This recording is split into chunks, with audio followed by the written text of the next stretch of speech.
O Saber dos Antigos. Terapia para os Tempos Atuais, por Giovanni Reale. Tradução Silvana Kobuchi Leite, Edições Loyola, canal Leconde. Estamos no 8º capítulo, caros ouvintes. Individualismo levado ao extremo. Sócrates. Conhece-te a ti mesmo. Caros ouvintes, já compraram o livro? E já doaram algo aqui para o canal? Caso você queira auxiliar este trabalho na manutenção dele, no seu fortalecimento, enfim, isso é possível via Pix, Apoia-se e Vaquinha. Centavos serão muito bem-vindos. Se cada um contribuísse um cadinho, seria muito bonito e benéfico para todos nós. Também há a possibilidade de comprar livros que chegam até mim pela lista da Amazon para que possamos ouvi-los. Este link também está no descritivo. E peço, por favor, para que curtam, compartilhem, comentem e inscrevam-se no canal, porque tudo isso faz diferença em relação ao engajamento, disseminação deste conhecimento e ampliação do meu trabalho, portanto. Muito obrigada pela presença. A todos uma boa escuta. No fundo, o homem perdeu a fé em seu valor. Nietzsche, Fragmentos Póstumos. Sócrates. Pois bem, e de que modo seria possível encontrar a si mesmo? Só resta, creio eu, concluir que o homem não é nada, ou que, se é alguma coisa, não é nada além de alma. Platão, Alcibíades Maior. A perda da fé no homem. Um dos maiores males contemporâneos consiste na redução maciça do homem a uma única dimensão. Trata-se de uma consequência direta do mal que analisarei no último capítulo. Depois de se negar a existência de outra dimensão do ser além da física, o homem passa a ser uma realidade física ou meramente física, e todas as suas características, consideradas espirituais, tornam-se apenas epifenômenos do físico. A imagem do homem será então aquela que nos é fornecida pelas ciências humanas, que tem como modelo as ciências da natureza. O homem é assim reduzido a uma peça do jogo político, mero homo faber, elo da cadeia que se articula na dinâmica da produção e do consumo, sujeito e objeto ao mesmo tempo dos conflitos mais variados em que domina a violência. Nessa perspectiva, a antiga máxima, o homem é um fim, perde todo o significado, enquanto adquire sentido a oposta, o homem é um meio. Nas sociedades pré-cristãs, era isso que se dizia dos escravos. Filósofos da estatura de Aristóteles teorizavam-no da seguinte forma, abre aspas. Todos os homens que diferem de seus semelhantes tanto quanto a alma difere do corpo e o homem da fera, e são nessa condição aqueles cuja tarefa implica o uso do corpo, que é o que eles têm de melhor, são escravos por natureza, e para eles a melhor alternativa é submeter-se à autoridade de alguém. É escravo por natureza quem pertence a alguém em potência, e por isso torna-se posse de algum outro em ato, e participa da razão apenas no que se refere à sensibilidade imediata, sem possuí-la propriamente, ao passo que os outros animais não têm sequer o grau de razão que compete à sensibilidade, mas obedecem às paixões. Seu modo de emprego difere pouco, porque uns e outros, escravos e animais domésticos, são utilizados para serviços necessários ao corpo. Fecha aspas. Mas, na ótica do moderno ou do pós-moderno, todos os homens são reduzidos a instrumentos vivos de produção, com acréscimo, e instrumentos vivos de consumo. Portanto, instrumentos e escravos da cultura praxístico-tecnológica, engrenagens de um sistema cuja lógica lhes escapa. Hoje se fala da morte do homem, e isso significa a morte do antigo sentido metafísico, mais que religioso, do homem. O homem na óptica do niilismo nietzschiano. A morte do homem é uma consequência da morte de Deus. Se Deus está morto, e com ele desaparecem todos os ideais e os valores a estes vinculados, o que resta do homem que tinha um vínculo estrutural com Deus e com esses ideais e valores? Encontramos a resposta num fragmento de Nietzsche. Abre aspas. O bem do universal exige que se abandone o indivíduo. Mas, preste atenção, esse universal não existe. No fundo, o homem perdeu a fé em seu valor. Se por meio dele não atua um todo que tenha valor infinito, ou seja, ele concebeu esse todo para poder acreditar no próprio valor. Fecha aspas. E ainda, abre aspas, a absoluta mudança que acontece com a negação de Deus, não temos absolutamente mais nenhum Senhor acima de nós, o velho mundo dos valores é teológico, ele termina invertido. Em poucas palavras, não há acima de nós nenhuma instância superior. Enquanto possa existir Deus, agora nós mesmos somos Deus. Devemos conferir a nós mesmos os atributos que dávamos a Deus. Fecha aspas. A partir do momento em que se negou Deus e com ele todos os valores espirituais, não se obtém de forma alguma a emancipação total da humanidade. Em vez disso, a eliminação de todos os ideais e de todos os valores comporta, contrariamente à tentativa que Nietzsche procura fazer, uma queda no absurdo. A total infelicidade e a loucura, como poderiam demonstrar a própria vida de Nietzsche e seu fim na loucura. A partir do momento em que se negou Deus e com ele todos os valores espirituais, não se obtém de forma alguma a emancipação total da humanidade. Em vez disso, a eliminação de todos os ideais e de todos os valores comporta, contrariamente à tentativa que Nietzsche procura fazer, uma queda no absurdo. Comporta então uma queda no absurdo, a total infelicidade e a loucura, como poderiam demonstrar a própria vida de Nietzsche e seu fim na loucura. A verdadeira pergunta é: como se pode viver se a vida não tem mais sentido? O homem na óptica do niilismo existencialista. Abre aspas. Anteriormente, tratava-se de saber se a vida devia ter um sentido para ser vivida. Agora parece ao contrário que ela será mais bem vivida se não tiver nenhum sentido. Fecha aspas. Assim, Albert Camus toma o caminho de revolta. Abre aspas. Viver é dar vida ao absurdo. Dar-lhe vida é, antes de tudo, saber olhar para ele. Ao contrário de Eurídice, o absurdo morre apenas quando voltamos as costas para ele.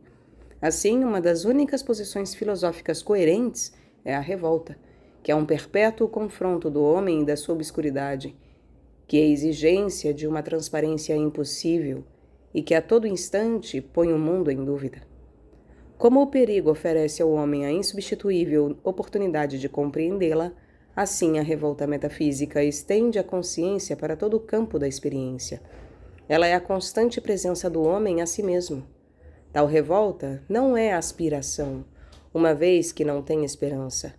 É a certeza de um destino esmagador, sem a resignação que deveria acompanhá-la. Fecha aspas. Uma vida racional, obviamente, pressuporia uma escala de valores e, portanto, a escolha entre eles e consequente articulação do próprio agir para a realização dos próprios ideais. Mas Camus nega Deus e, consequentemente, todos aqueles valores e ideais que só teriam sentido se Deus existisse. A meu ver, sua afirmação de liberdade do homem se reduz, portanto, à alucinante liberdade que pode ter o prisioneiro do absurdo. Eis o que ele diz precisamente, abre aspas. O homem absurdo vislumbra assim um universo ardente e gelado, transparente e limitado, onde nada é possível, mas tudo é dado. E depois dele há o abismo e o nada. Ele pode então decidir aceitar a vida num universo como esse e tirar dele a própria força, a recusa a ter esperança e a prova obstinada de uma vida sem consolação. Mas o que significa a vida num universo desse tipo? Nada mais por ora que indiferença pelo futuro e paixão de esgotar tudo o que nos é dado.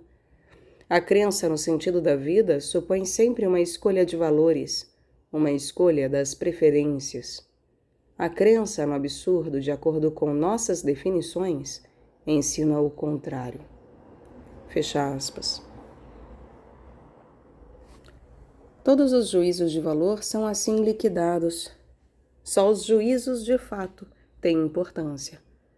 Todas as formas de vida são indiferentes, porque estruturalmente infecundas. Abre aspas. Um funcionário do correio é semelhante a um conquistador, desde que ambos tenham uma consciência comum. Todas as experiências são, no que se refere a isso, indiferentes, e algumas são úteis ao homem, enquanto outras o prejudicam. São úteis a ele quando este é consciente. Se não for assim, não tem importância. As derrotas de um homem não determinam um juízo sobre as circunstâncias, mas sobre ele mesmo. No mundo absurdo, o valor de uma noção ou de uma vida é avaliado com base em sua infecundidade. Fecha aspas. O mito de Sísifo. O problema dessa vida no absurdo e na revolta contra ela, para Camus, é Sísifo, condenado pelos deuses a carregar nos infernos uma rocha para o alto de uma montanha, sem que esse trabalho jamais termine, porque ao chegar ao topo, a rocha cai de suas mãos e volta a cair no vale. E isso para sempre. Ora, nota Camus, abre aspas, não existe punição mais terrível que o trabalho inútil e sem esperança. Fecha aspas. O momento revelador do mito de Sísifo, este inútil trabalhador dos infernos, não é, porém, o do trabalho, em que o condenado continua a levar a rocha que jamais poderá colocar em cima da montanha. Nesta fase, diz Camus, o Sísifo que carrega a pedra e sofre é ele mesmo como uma pedra. É antes o momento em que a rocha volta a cair no vale e ele deve começar a carregá-la de novo. É então que Sísifo adquire consciência de seu próprio destino. E a consciência e a aceitação do destino o tornam superior ao próprio destino. O sentido do mito de Sísifo para Camus é então o seguinte, abre aspas. Toda a silenciosa alegria de Sísifo reside nisso. O destino lhe pertence. O rochedo é algo seu. Do mesmo modo, o homem absurdo, quando contempla seu tormento, faz calar todos os ídolos. No universo, repentinamente restituído ao silêncio, levantam-se as 1000 vozes atônitas da terra. Ecos inconscientes e secretos, convites de todos os rostos são o necessário reverso e o preço da vitória. Não há sol sem sombra, e é preciso conhecer a noite. Fecha aspas. Assim, Camus conclui, abre aspas, até a luta em direção ao cume é suficiente para encher o coração de um homem. É preciso imaginar Sísifo feliz. Fecha aspas. Sim, é preciso imaginar Sísifo feliz. Mas ele não é. Sua vitória é absurda. Sua felicidade é uma falsificação. É a felicidade do desespero, transformada numa absurda aceitação consciente do absurdo. Niilismo e ciência. Alguém poderá objetar que escolhi 2 exemplos, Nietzsche e Camus, da concepção nihilista do homem, talvez emblemáticos, mas extremistas. Na verdade, não é assim. Tais exemplos são expressões teóricas extremamente lúcidas de um mal muito comum. Só que Nietzsche e Camus, cada um à sua maneira, não hesitam em denunciar abertamente aquilo que a opinião comum encobre, ao contrário, com toda uma panóplia de máscaras enganadoras. Gostaria de demonstrar essa minha afirmação escolhendo entre tantos outros um pensador científico que já mencionei em outros contextos, justamente pelo equilíbrio e pela sensatez que demonstra ter em suas avaliações. Konrad Lorenz acredita num Deus. mas elimina completamente a relação ontológica do homem com o divino, considerando enganosa a convicção de uma criação do homem por parte do próprio Deus. Em minha opinião, não é suficiente admitir a existência de um Deus, mas é necessário também estabelecer uma estreita dependência dos valores do próprio Deus. Isso vale sobretudo para uma plena recuperação do valor específico do homem. Não quero dar aqui uma justificação teórica dessa tese. Quero apenas evocar a própria história do pensamento ocidental. Na era moderna, de várias formas procedeu-se à redução da ideia de Deus e de seu alcance, até eliminá-la implícita ou explicitamente. De vários modos apontou-se para valores objetivos particulares, prescindindo de seu vínculo com Deus. O iluminismo é um exemplo particularmente significativo desse eclipse do divino, com sua convicção básica de que os valores podem provir unicamente da razão humana. Por isso, todos os valores proclamados pelo iluminismo foram pouco a pouco se deteriorando, justamente por estarem separados daquele vínculo capaz de sustentá-los e de lhes dar consistência ontológica. O niilismo não é outra coisa que a consequência inevitável de tudo isso, e a máxima de Nietzsche, Deus está morto, como demonstrei acima, significa exatamente a separação dos valores de seu fundamento ontológico. O próprio percurso intelectual de Lorenz é uma comprovação disso. Lorenz admite que os que acreditam em Deus têm muito mais consciência da essência do cosmos que os reducionistas ontológicos, que acreditam apenas na razão matemática e tecnológica, e consequentemente não têm a cegueira destes últimos em relação aos valores. Lorenz adota o ponto de vista dos deístas do início da época das luzes, abre aspas. Mesmo se ele acredita que no fim seu Deus onipotente e onisciente conseguirá ajustar tudo da melhor forma possível, ele não será cego diante dos progressos satânicos do presente. No pior dos casos, ele duvidará da onipotência de Deus, porque terá de constatar a presença do mal em toda parte. O conteúdo da verdade do monoteísmo manterá o crente no caminho certo em sua atividade prática. Os imperativos categóricos que ele recebeu de seu Deus são idênticos àqueles aos quais nós mesmos procuramos obedecer. Fecha aspas. Mal termina de dizer isso, porém, Lorenz nos surpreende com a afirmação de que é impensável que Deus possa ter criado o homem intencionalmente e que, se por acaso o tivesse feito, seria preciso concluir, dada a atual miséria moral do homem, que se trataria de um Deus bem pobre. São estas suas palavras exatas, abre aspas.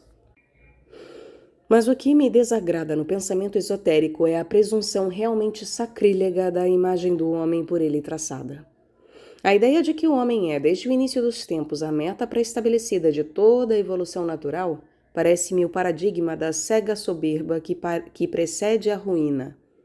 Se tivesse de acreditar que um Deus onipotente criou intencionalmente o homem atual, assim como é representado pelo exponente médio da nossa espécie, é aí que duvidaria mesmo da existência de Deus.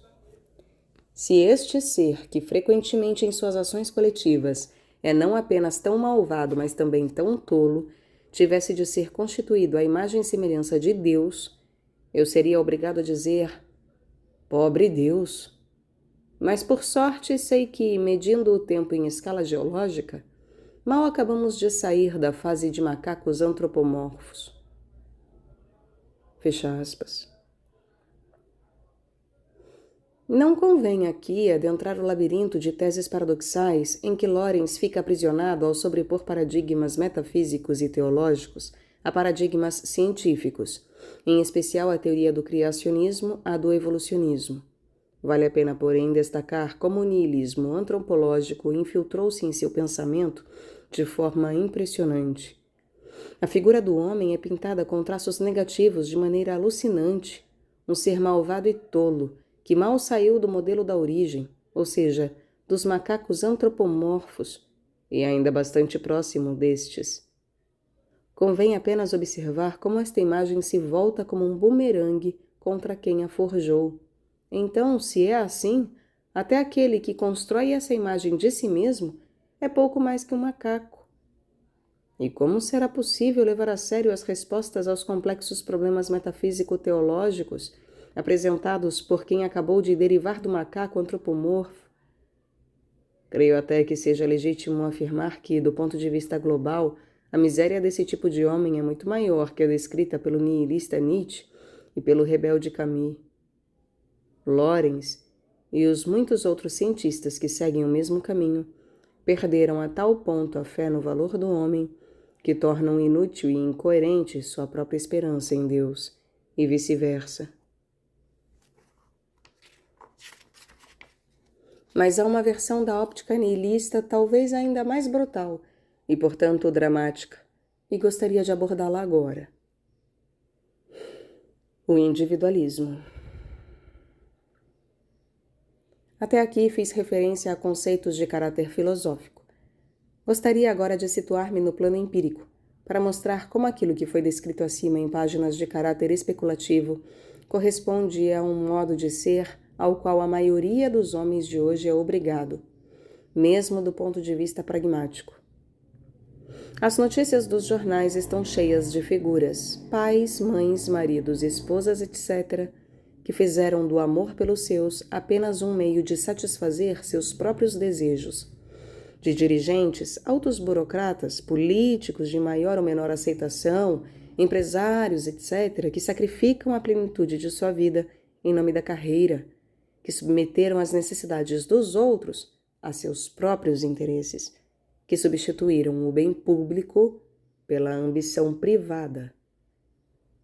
Depois, quando têm que pagar a conta, o insucesso, a doença, a velhice, descobrem-se estranhos no mundo de estranhos, mas ainda desejosos de uma nova vida, algo que provavelmente não terão jamais, pois a existência esperada se revelará, ainda uma vez, uma trama de fracassos e desilusões.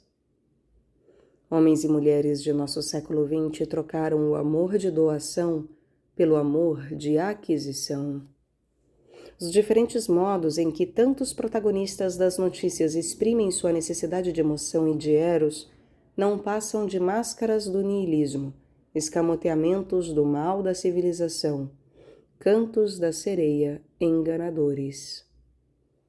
Tais máscaras escondem o progressivo esquecimento do sentido da doação, do serviço feito gratuitamente, a criativa oferta sem pedir nada em troca e, portanto, não fazem outra coisa além de ocultar o desmoronamento nihilista dos grandes valores com as miragens do interesse individualista e do hedonismo desenfreado. Gostaria de citar uma observação de Morin, abre aspas. As paixões que se consomem velozmente. O amor se enfraquece multiplicando-se, e com o tempo se torna frágil. Os encontros que fazem nascer um novo amor matam o antigo amor. Os casais se desfazem. Outros casais se formam e depois novamente se afastam. No amor entra o mal da instabilidade, da pressa, da superficialidade, que introduz o mal da civilização esmagado pelo amor. Fecha aspas. Que tipo de naufrágio nos espera se nos deixamos atrair sem defesas por aqueles cantos de sereia? É a atomização total dos indivíduos e, consequentemente, a inevitável solidão, que representa o efeito mais nefasto do egoísmo nihilista. A solidão representa o efeito mais nefasto do egoísmo nihilista. A unidade como raiz e sentido do amor no discurso de Aristófanes no Banquete, que pode ser ouvido aqui no canal. Convém lembrar que a cena espectral que evocamos poucas linhas acima é o contrário do Eros corretamente entendido e do tipo de convivência que ele cria. Já falei sobre isso, mas julgo oportuno relembrar aqui um ponto-chave que me dará a possibilidade de encontrar um remédio para os excessos do individualismo. No Banquete, Platão atribui a Aristófanes alguns conceitos ligados às suas doutrinas não escritas. Nas origens, faz seu personagem dizer, os homens tinham forma esférica, e eram dotados de 4 mãos, 4 pernas e 2 faces. Moviam-se com muita rapidez, girando em círculos, apoiando-se nas 4 mãos e nas 4 pernas. Havia 3 sexos: o masculino, que se originava do sol, o feminino, que provinha da terra, e o andrógeno, que unia macho e fêmea e se originava da lua. Cada ser humano, independente do sexo a que pertencia, era totalmente autônomo, porque naquela natureza originária tinha a inteireza e a plenitude. Mas, orgulhosos de extraordinária força que desfrutavam, aqueles nossos progenitores tentaram escalar o céu. E Zeus, aconselhando-se com os outros deuses com o objetivo de defender o Olimpo, decidiu, depois de uma longa meditação, dividir cada ser humano ao meio e de um fazer 2. Em decorrência disso, cada metade dividida da outra passou a buscar ardentemente aquela que havia perdido, e quando a encontrava, unia-se estreitamente a ela. Mas, reunidas desse modo fortuito, ou seja, sem um novo tipo de relação orgânica, as 2 metades terminavam morrendo. Foi então que Zeus deslocou o sexo para a frente, porque antes da divisão ele ficava na parte externa, entre aspas, e concepção e geração não ocorriam por obra do macho e da fêmea, mas aconteciam no chão, como fazem as cigarras. A crença era bastante difundida entre os gregos. A reestruturação do homem realizada por Zeus certamente fazia com que a concepção e a geração acontecessem mediante o uso desses órgãos, e, portanto, o homem e a mulher voltassem a se juntar para a procriação, com todas as consequências que essa reunião comportava. O que é, portanto, o Eros? É a busca da outra metade, a tentativa de restaurar a natureza humana, fazendo de 2 uma unidade. E o que desejam obter os homens mediante esta reunião? O texto de Platão dá esta resposta. Abre aspas. Se dos amantes deitados no mesmo leito se aproximasse Hefestos com suas ferramentas e lhes perguntasse: que desejais, ó homens, um do outro? E se estes não soubessem responder, e então aquele lhes perguntasse ainda: porventura desejais isto? Tornar-vos a mesma coisa um com o outro, de modo que não vos separeis nem de dia nem de noite? Se é o que desejais, quero fundir-vos e unir-vos juntos na mesma coisa, de modo que de 2 vos torneis um só. E enquanto viverdes e quando morrerdes, até lá embaixo no Hades, em vez de 2, sereis um só, unidos juntos até na morte. Vede se é isso que desejais, e se vos basta obter isso. Bem sabemos, ao ouvir essas palavras, nenhum dos 2 diria não, nem demonstraria desejar outra coisa, mas diria que ouviria justamente o que desejava havia tempo, ou seja, juntar-se e fundir-se um com o outro, de 2 tornar-se um. O motivo disso é que nossa antiga natureza era assim, e nós éramos um todo. Por isso, ao desejo e à aspiração do todo se atribui o nome de Eros. No início, como dizia, éramos um. Agora, ao contrário, por nossa culpa, o Deus nos deu diferentes moradas. Fecha aspas. Nenhum homem, portanto, pode viver só, sem se juntar ao outro no amor. Naturalmente, alguém poderia objetar que aqui Eros parece estreitamente ligado ao sexo. Na verdade, não é assim. Logo antes do trecho que acabamos de citar, Platão fornece o código para a correta interpretação do discurso que atribui a Aristófanes, abre aspas. Os que passam a vida inteira juntos não saberiam nem ao menos dizer o que desejam obter um do outro. De fato, não seria pelo prazer do amor que os amantes ficariam juntos com um apego tão grande, mas é evidente que a alma de cada um deseja algo que não sabe definir, e contudo pressagia aquilo que quer, e o diz por enigmas. Fecha aspas. E eis como Platão esclarece o enigma, atribuindo à sacerdotisa Diotima a resposta, abre aspas. Alguém disse que os que amam são os que buscam sua própria metade. Eu digo, porém, que o amor não é amor nem da metade nem do todo, a menos que, caro amigo, estes não sejam o bem. De fato, os homens estão dispostos a permitir que lhes cortem os pés e as mãos, se essas partes lhe parecerem em mau estado. Penso que cada um não está ligado ao que lhe é próprio, a não ser que não considere bem o que lhe é próprio, e mal o que lhe é alheio, uma vez que os homens não amam, senão o bem. Fecha aspas. O um e o todo de que fala Platão não é de modo algum a junção de uma metade a outra metade, ou seja, de uma mera soma de partes. Portanto, a superação da divisão em dois, da cisão diádica, não se realiza simplesmente buscando a outra metade no plano antropológico, ou seja, o outro indivíduo que sente a mesma necessidade, e sim buscando, ao se unir com o outro, algo mais elevado, o bem em si.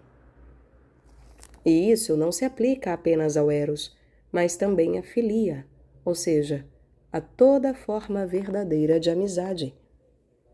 O amigo, diz Platão no Lusíadas, busca ao mesmo tempo no amigo a força para subir cada vez mais alto, até alcançar o primeiro amigo. Pois bem, o individualismo levado ao extremo, ou seja, a atomização que o mal da civilização provoca no homem de hoje, só pode ser curado com o resgate indicado por Platão, a volta à unidade no sentido explicado.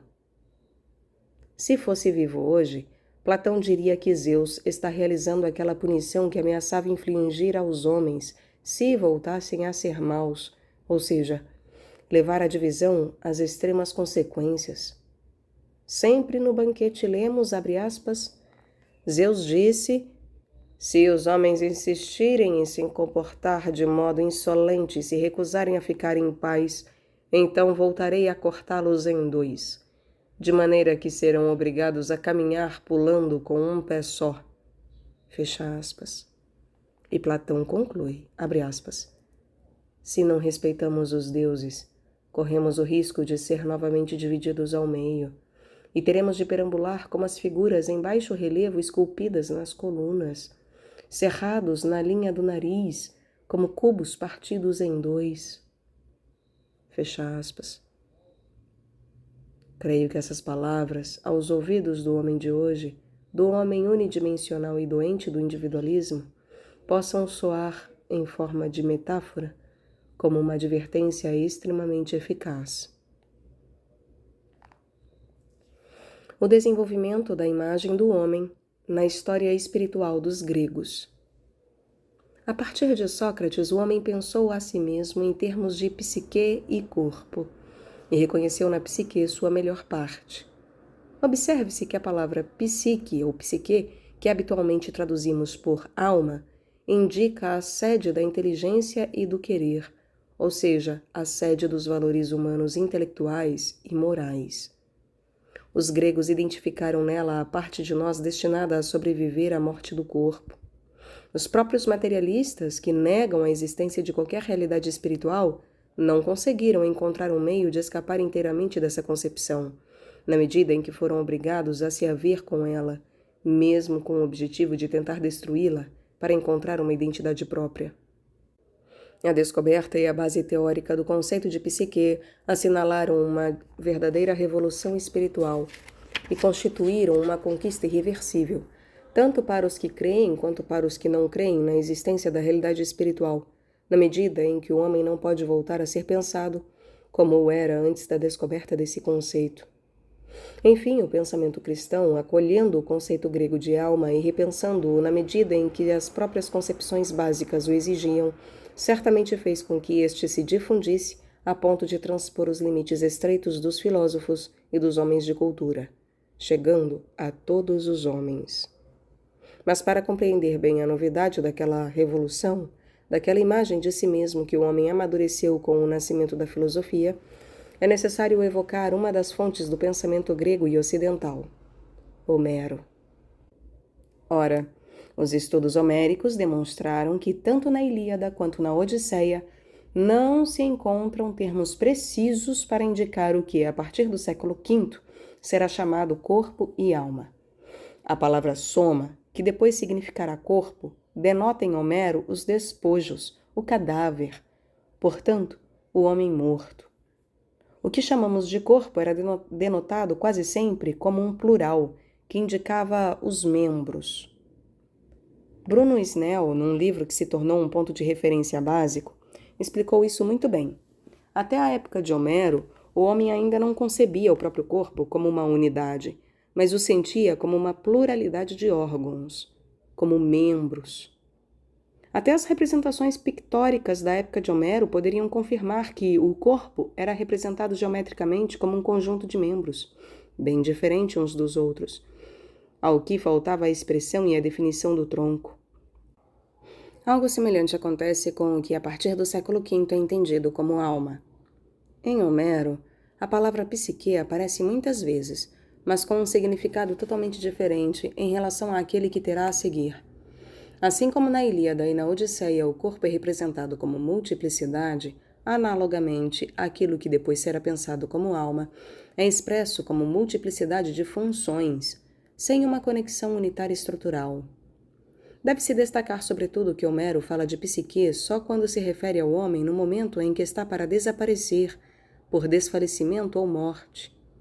A psique abandona o homem com o último sopro saindo pela boca, ou até por um ferimento, e vai embora, voando para o Hades, onde permanece como vã imagem do defunto, num estado desprovido de consciência e de conhecimento, como verdadeira larva. O verdadeiro homem para Homero é apenas o visível. O cadáver, e não a psique, é o que resta do verdadeiro homem. E por isso, o cadáver insepulto, ou deixado para servir de alimento aos pássaros do céu, às feras da terra ou aos peixes do mar, constituía o maior infortúnio após a morte. A concepção do ser humano só sofreria uma reviravolta radical com um movimento religioso iniciado por volta do século VI a.C., o orfismo, formado de comunidades fechadas que celebravam um culto especial de Dioniso e consideravam o poeta trácio Orfeu seu fundador. Segundo os órficos, no homem se esconde um princípio divino, um daimon, que constitui o nosso eu profundo, a psique.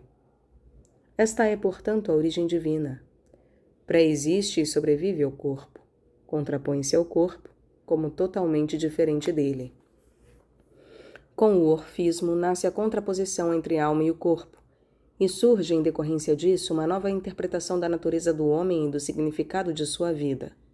A alma foi jogada no corpo como uma prisão por causa de uma culpa originária, mas deve tentar libertar-se daquela prisão corpórea com purificações apropriadas. Além disso, ela está destinada a reencarnar-se com novos nascimentos em novos corpos, para expiar suas culpas. Os órficos estavam convencidos de que, depois da morte do corpo, as almas eram julgadas, os maus eram punidos, os bons recompensados. Os que haviam se purificado totalmente voltavam a viver com os deuses. Mas também para os órficos a alma não coincide com a consciência e com o conhecimento. O mérito desse conceito caberá aos filósofos. Sócrates e a formulação do conceito ocidental de alma. Os estudos de J. Burnett e E. A. Taylor demonstraram que foi Sócrates quem introduziu a concepção da alma como sede tanto da inteligência quanto do conhecimento e da consciência, e também dos valores morais. A personalidade do homem, em consequência, passa a coincidir com sua alma. A célebre advertência inscrita no Templo de Delfos e dirigida de modo emblemático ao homem, conhece-te a ti mesmo, tem, pois, o seguinte significado: homem, conhece tua alma, porque tu és a tua alma. Portanto, em relação a seus predecessores, Sócrates adquire uma precisa consciência de que a alma é o eu inteligente e moral do homem. Eis uma passagem da Apologia de Sócrates de Platão que resume a crença do mestre, abre aspas. Estou tentando apenas convencer-vos, aos mais jovens e mais velhos, de que não deveis preocupar-vos com os corpos, com as riquezas ou com algumas outras coisas antes de vos preocupardes primeiramente com a alma, de forma que se torne o melhor possível, afirmando que a virtude não nasce das riquezas, mas da própria virtude vem aos homens as riquezas e todos os outros bens, tanto privados como públicos. Fecha aspas. Não devemos esquecer a dimensão religiosa em que Platão situa a afirmação socrática. De fato, estas coisas, como bem o sabeis, me são ordenadas pelo Deus. Em Apologia está isto. Mas não creio que se trate de uma ênfase apenas platônica. Como observa Werner Jäger, abre aspas, o que impressiona é que quando Sócrates, tanto em Platão como nos outros socráticos, pronuncia esta palavra alma, põe nela sempre uma ênfase surpreendente e parece envolvê-la num tom apaixonado e urgente, quase de evocação. Antes dele, nenhum grego havia pronunciado esta palavra dessa forma. Temos a sensação de algo que conhecemos por outra via. O fato é que, pela primeira vez no mundo da civilização ocidental, deparamos algo que ainda hoje algumas vezes designamos com a mesma palavra. A palavra alma, para nós, por suas origens na história do espírito, tem sempre uma conotação ética ou religiosa. Como outras palavras, serviço divino e cuidado da alma, ela tem um tom cristão. Ora, este alto significado ela o adquiriu pela primeira vez nas prédicas protrépticas de Sócrates. Fecha aspas. Aprofundamento platônico do conceito de alma. A contribuição de Platão consiste, quando muito, em ter procurado dar à tese dos Órficos e de Sócrates, sinteticamente mediadas, uma adequada fundamentação teórica. Ele aceita a ideia dos Órficos da alma como imortal e do corpo como uma espécie de prisão da alma. Mas, em vez de interpretar a alma como um daimon nitidamente distinto, não apenas do corpo, mas também da consciência do homem, ele a interpreta como uma realidade cuja característica essencial é precisamente a inteligência, que tem uma estreita afinidade ontológica com o ser inteligível, ou seja, com o mundo das formas ou ideias e dos princípios. Justamente com base nessa sua concepção ontológica da alma como realidade afim ao inteligível, Platão pode dar uma fundamentação sólida àquela grandiosa concepção que Sócrates esboçara, sem adotá-la, porém, de uma fundamentação ontológica. Além disso, sempre baseado na própria concepção metafísica da realidade inteligível, Platão pode justificar a crença de uma alma individual e ao mesmo tempo imortal. De fato, no mundo inteligível, sobretudo na esfera daqueles que, em suas doutrinas não escritas, chamava entes intermediários, o mundo dos entes matemáticos, admite uma multiplicidade de entes individuais e eternos, como são as almas. Este não é o melhor lugar para discutir as provas da imortalidade da alma fornecidas por Platão. O núcleo dessas provas consiste na tese de que só o semelhante conhece o semelhante, e que se a alma conhece verdades imutáveis e eternas, verdades éticas, estéticas, matemáticas, só pode fazê-lo se não pertence à dimensão do mutável e do corruptível. Com efeito, nemodat quod non habet. E, se fosse corruptível, a alma não poderia não só produzir, mas sequer conhecer a realidade incorruptível. Platão chegou a antecipar respostas a objeções que foram feitas a seguir à tese da imortalidade da alma. Para o autor do Fédon, a alma não pode ser um mero epifenômeno dos elementos materiais harmonizados. Nem se pode sustentar a tese de que, embora seja mais resistente do que os corpos, esteja também ela sujeita à morte por uma espécie de entropia. Platão baseia a resposta a essas objeções na descoberta da dimensão do ser inteligível metasensível alcançada com sua segunda navegação, de que falarei no capítulo 10º. Por enquanto, vamos lembrar o testamento que no Fédon é atribuído a Sócrates antes da morte. Abre aspas. Críton disse: Então, Sócrates, tens disposições a dar a estes e a mim acerca de seus filhos e de qualquer outro assunto que gostarias que fizéssemos depois de tua morte? Aquilo que digo sempre, e nada além disso, respondeu Sócrates. Ou seja, que se cuidardes de vós mesmos, agradareis a mim e também a vós, independente do que fizerdes, ainda que não mo prometais agora. Se ao contrário não cuidardes de vós mesmos, e vos cuidardes a seguir, quase como sombras, as coisas ditas agora e no passado, mesmo que se me prometesseis com firmes propósitos, não levaríeis nada a termo. Quanto a isso, certamente procuraremos agir dessa forma. Mas como devemos enterrar-te, hein? Rindo tranquilamente e voltando-se para nós, Sócrates respondeu, como quiserdes. Isto se conseguirdes pretender e eu não puder escapar. E acrescentou, amigos, não consigo convencer Críton que Sócrates sou justamente eu, este que aqui discute e dispõe uma a outra ordenadamente as coisas que diz. Ele está convencido de que sou aquele que daqui a pouco estará morto diante de seus olhos, e por isso me pergunta como deve enterrar-me. Portanto, aquilo que há muito tempo lhe venho dizendo, ou seja, que depois que tiver bebido o veneno não estarei mais convosco, mas vou-me embora para algum lugar feliz destinado aos bem-aventurados, parece-me que para Críton nada serviu, de nada serviu. Como se eu, ao dizer tais coisas, quisesse apenas consolar um pouco a mim e um pouco a vós. Agora deveis ser meus fiadores diante de Críton, e afiançar o contrário do que ele afiançou aos juízes. Ele jurou que eu permaneceria aqui, e vós, ao contrário, deveis garantir-lhe que não ficarei aqui depois que estiver morto, mas que irei embora. Dessa forma, Críton poderá suportar mais facilmente o sofrimento, e, vendo queimar ou enterrar meu corpo, não terá a impressão de que estou sofrendo dores terríveis. E durante meu funeral, não dirá que expõe Sócrates, ou o leva embora, ou o enterra. De fato, caro Críton, sabes muito bem que a incorreção da linguagem não é apenas inconveniente em si mesma, mas também faz mal às almas.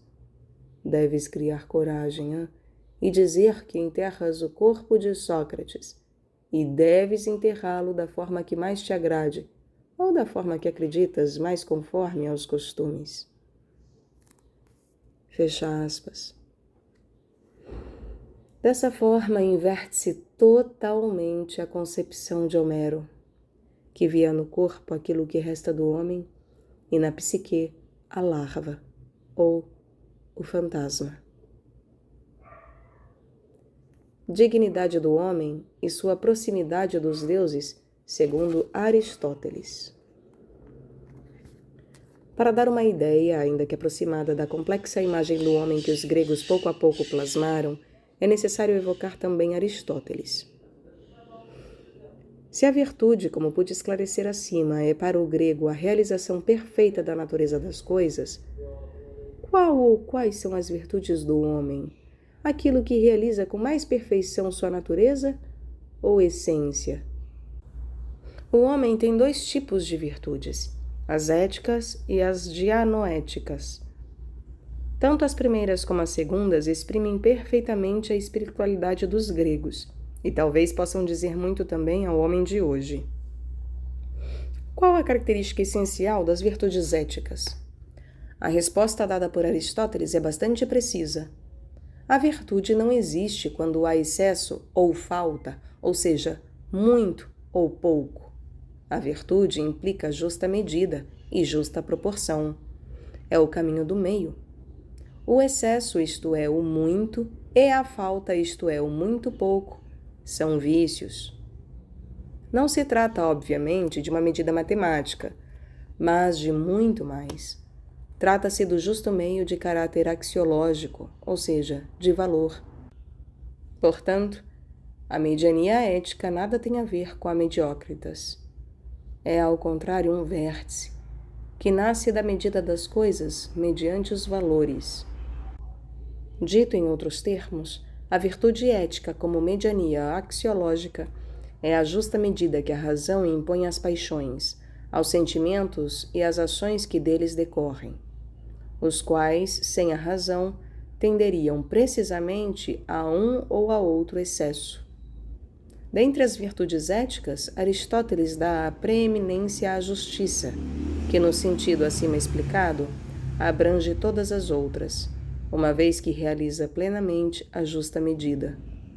Mas acima das virtudes éticas, segundo Aristóteles, estão as virtudes dianoéticas, as virtudes da pura razão, que levam à contemplação da verdade e daquilo que dela decorre, como já dissemos no capítulo 4. O fim supremo do homem não é o fazer, mas o contemplar. É preciso resolver os problemas práticos para poder contemplar, e não o contrário, porque a felicidade suprema para o homem só pode derivar da contemplação, e a vida mais feliz só poderá ser a contemplativa do verdadeiro, abre aspas. Uma vida como essa, porém, será demasiado elevada para o homem, pois ele não viverá assim enquanto é homem, mas enquanto há nele algo divino. E quanto mais esse elemento divino sobrepuja a compósita natureza humana, tanto mais sua atividade supera a atividade conforme a outro tipo de virtude.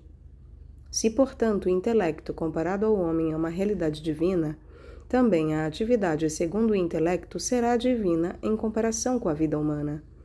Mas não é preciso acreditar nos que aconselham o homem, por ser homem imortal, a se limitar a pensar coisas humanas e mortais. Antes, ao contrário, sempre que possível, precisamos agir como imortais e fazer de tudo para viver segundo a parte mais nobre que há em nós. Fecha aspas. Ética Nicômaco, que pode ser ouvido aqui no canal, aliás. O homem, medida de todas as coisas? Nesse ponto, alguém poderá objetar: mas não foi justamente um grego, Protágoras, quem formulou o princípio do homo mensura, que representa a síntese de tudo o que pode se depreender dos parágrafos anteriores? Com efeito, Protágoras, o mais famoso dos sofistas, formulou este axioma, abre aspas: o homem é a medida de todas as coisas, das que são enquanto são, e das que não são enquanto não são. Fecha aspas. Esse axioma tornou-se célebre e foi considerado uma espécie de Magna Carta do relativismo ocidental. Sem dúvida, com tal princípio do homo mensura, Protágoras pretendia negar a existência de um critério absoluto para distinguir o ser do não ser, o verdadeiro do falso, e, em geral, todos os valores dos não valores. Uma vez negado um critério universal, a única medida passa a ser o próprio homem. Platão comenta no Teeteto, abre aspas, Protágoras não diz que cada coisa é para mim o que para mim parece, e é para ti o que para ti parece, uma vez que és homem do mesmo modo que eu? Fecha aspas. O relativismo expresso pelo princípio de Protágoras era não apenas ético, mas também epistemológico. Protágoras ensinava que acerca de todas as coisas ocorrem raciocínios opostos entre si, em conflito. Em outros termos, acerca de qualquer coisa é possível dizer e contradizer, aduzindo razões que se anulam reciprocamente. A habilidade com que Protágoras sabia tornar mais forte o argumento mais fraco também era célebre. Na verdade, a tese de Protágoras teve fama, mas não sucesso. Primeiro Sócrates e depois Platão derrubaram seus fundamentos. Eis uma passagem das leis de Platão que inverte o princípio do homo mensura de Protágoras, abre aspas. Para nós, Deus é a suprema medida de todas as realidades, muito mais do que o homem, como alguns têm sustentado. Agora, se alguém quiser tornar-se amigo de Deus, é necessário que também procure tornar-se semelhante a Ele. Fecha aspas. Os gregos seguiram Platão. Os homens de hoje, ao contrário, preferem seguir Protágoras, tomando o lugar de Deus como medida de todas as coisas. E qual pode ser o resultado dessa substituição? Aquele que indiquei no início do capítulo. O homem tenta dar a si mesmo aqueles atributos que antes conferia a Deus. Mas a morte de Deus, de que fala Nietzsche, comporta a eliminação daqueles atributos e, consequentemente, justamente por ter matado Deus, o homem mata também a si mesmo. Para renascer, só poderá adotar o lema de Platão, abre aspas. Para nós, Deus é a suprema medida de todas as realidades, muito mais do que o homem.